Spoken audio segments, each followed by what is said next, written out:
I'm going to ask this. Great Muta is one of those rare Japanese stars that was actually Japanese-based instead of, being fully American-based or whatever. But would turn up once every few years, and it was always a big deal. He'd do that in the 80s in WCW all the way till 2000 WCW, I think he was doing that. Yeah. Why Great Muta? Why was he always, one, treated with respect by the WCW office, and two, why do the fans love him over here?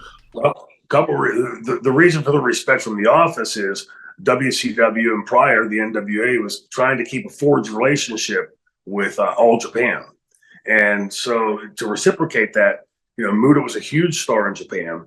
But if we can take him to America for a year and a half, then bring him back, he's fresh. And he's gotten over in America, too. It's like, music, Beatles hit big in England. That's great. And Europe. But America was the market you had to break.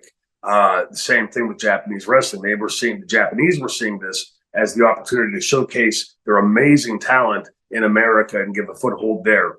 As far as the talent and how, why did Muta always get over was because he was so damn good. Everything, like when he does his moonsault, he would do that thing where he'd get up and hold the turnbuckle. And then when he'd let go, it was almost like a diver in the Olympics. You'd see him snap, out of crouched position, snap his arms and legs would come over, and then he would do this layout thing where it just beautifully, boom, it was perfect. I used to, and I think other people in wrestling used to always call him Japan's Bret Hart, because everything Bret did was so crisp and so right, it just looked right. And Muta the same thing, and also. And I know they say this all the time, Muta was a good guy. Like he enjoyed having him around and talking with him and watching him. I remember the first time I in WCW, and he's in and I'm watching him and he goes to the ring, and I caught myself. It's not often, but I'll catch myself with this sort of look on my face, like just watching him and just absorbing it. And just, wow, this is incredible. Because again, at this time, we were seeing very, very little of Japanese wrestling. You'd get a tape here and there and that kind of stuff. But it was at this time, because of guys like Muta, that door started opening. And American distributors started realizing, hey, there's a market here. We can make money with this.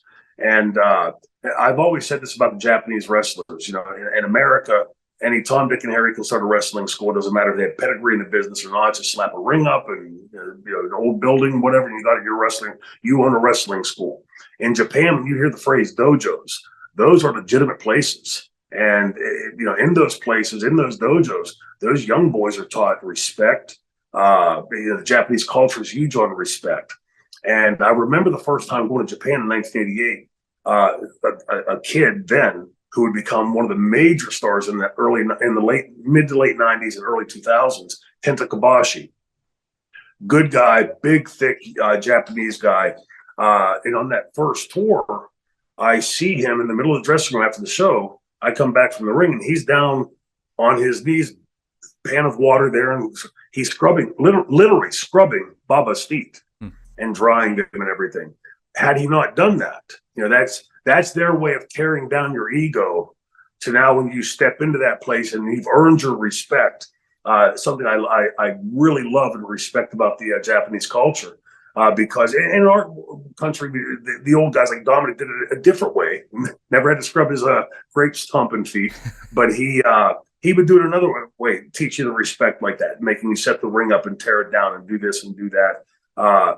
But all of those things, whether it was the way I'd seen Kenta Kobashi do it or the way Dominic made us do it, and then like the stories about Matsuda, intentionally hurting like Hogan, see if he came back. Those are all meant to instill to you, first of all, before we reveal to you the secrets of our industry, before we open the doors wide open and allow you to see how we cut the lady in half, we're going to make darn sure you have respect for the business. And to do that, you've got to tear ego down first and then build the respect on top of it. And that would be the reason that Muta got over so well, because he had come up in that system and it just had, to steal a phrase from Bret, the excellence of execution, Japanese style.